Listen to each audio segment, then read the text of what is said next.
இந்த தொட்டாங்குச்சி வச்சுட்டு தான் பெரிய பெரிய பாகவதர்களுக்கும் கேபி சுந்தராம்பா தியாகராஜ பாகவதர் இவங்களுக்கெல்லாம் கச்சேரி வாச்சார். அப்படிங்களா? கச்சேரி வாச்சேன்னா என்ன, தொட்டாங்குச்சியில் போய் என்ன கச்சேரி வாச்சார் அப்படின்னு நினைக்கிறியா? பாப்பார்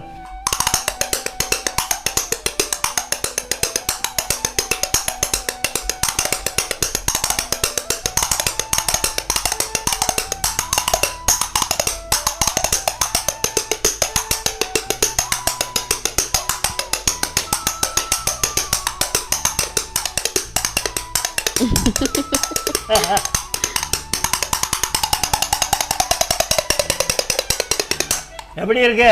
சூப்பரா இருக்கு. அதான் கேட்டேன், தொட்டாங்குச்சின்னு சொல்லிய குழந்தைய விளையாடுறதுன்னா இந்த காட்டுக்குள்ள அப்படியே போயிட்டு இருக்கும்போது சில பயங்கரமான சவுண்டெல்லாம் வேணும்பாங்க. அந்த பயங்கரமான